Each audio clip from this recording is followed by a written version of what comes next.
This is Kinetic. We are youth in motion.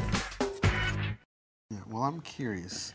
How does the word love tie into this? Because, see, I've been in a lot of situations where I've seen, a lot of couples date for maybe a day, some even a week, A weekend. And the "I love you" is coming out. How does that play off into this by these influences that you guys are talking about here? Well, I think a lot of people confuse the emotion affection for love. They think, oh, he kissed me or gave me a hug, they must love me, because they see that in the movies. Yeah. One kiss and they're in love, stuff like that, and really corny. Exactly. I see. So, I mean, if love is not this mushy gushy thing, that you're saying it is, then there must be something deeper about it.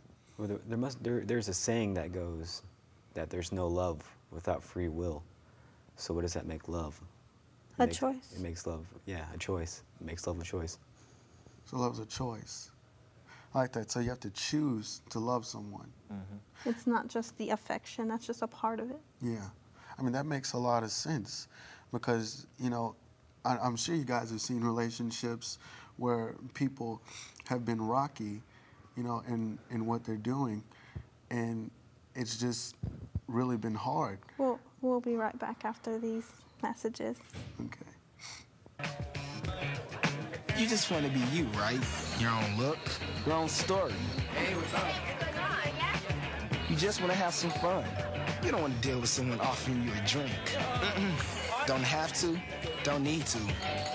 Sure, it may seem like everybody does it, that some kids think it's cool, but is it?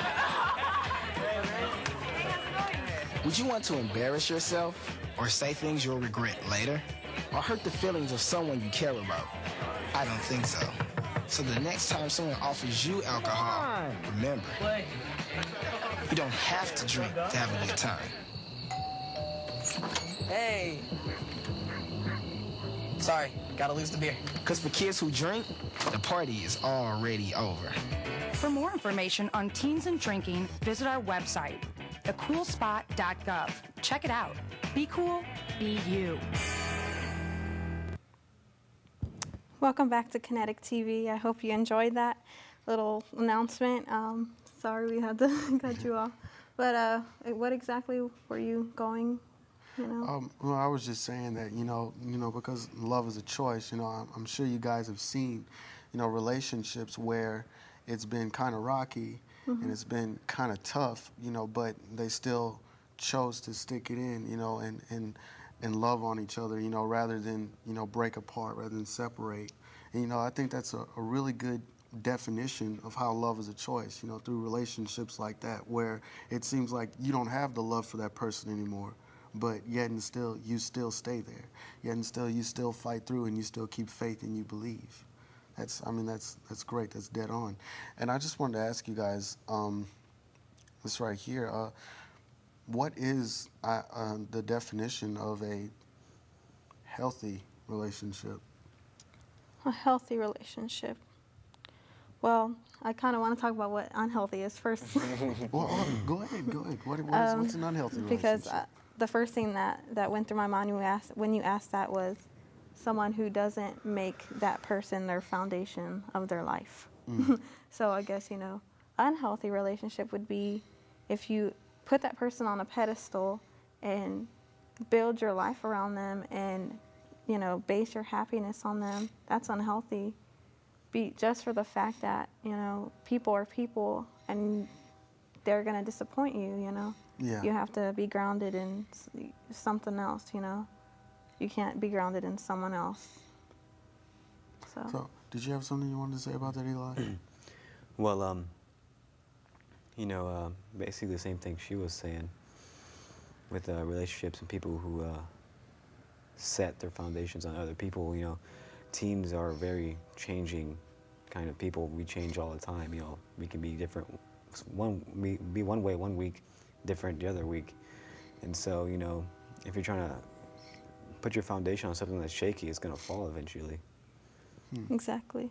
Wow. I know one thing that's definitely hard on a relationship that can turn a good relationship, and with a couple of other factors, can, bring a relationship to become unhealthy is distance. Tends to be a really, really tough thing for a relationship. Distance. Yeah. And do you have personal experience from this? Well, because I see it all over your face, man. I do. It's rough, man.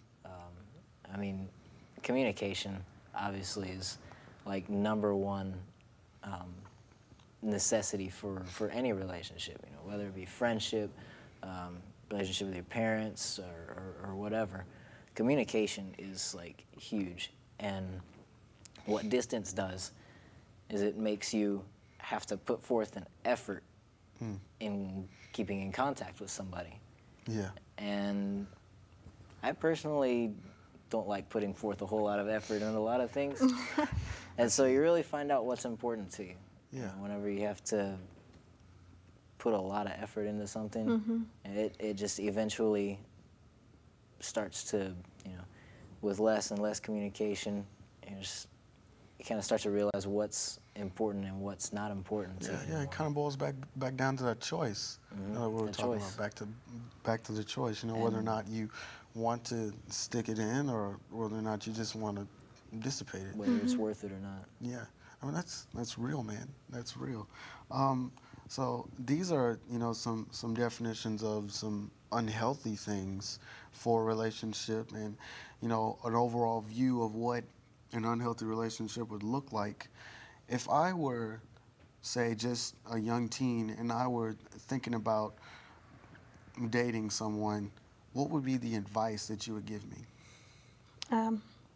First of all, be confident in who you are. Yeah. Know yourself, if you have, different beliefs or different things that you hold true to yourself, stick to them. And, just don't let that other person become everything, I guess. But everyone, there's so many songs that are like, oh, you are my everything. Yeah. But, yeah, I guess The just don't build your life yeah. on them. Yeah. Yeah. Ground rules is another thing. Open, honest communication is like one of the first things that I would set up in any dating relationship or whatever. Is like just number one, open, honest communication, and set up, discuss where your boundaries are, and what you agree to and what you don't, Just like Diana was saying, know who you are and what you're about, and don't ever compromise on that. Exactly. Yeah. So what's the importance in that? What's the importance in knowing who you are before you go into that relationship? If you don't know who you are at first, you try to find yourself in the other person by becoming what they want you to be. Yes. I see. And when you're living to be what somebody else wants you to be, you completely lose sight and you hold yourself back from becoming who you want you to be and who you're supposed to be. It also hurts a lot more when you get separated because you've found your identity to that person, and then when you're separate, it really rips out a part of you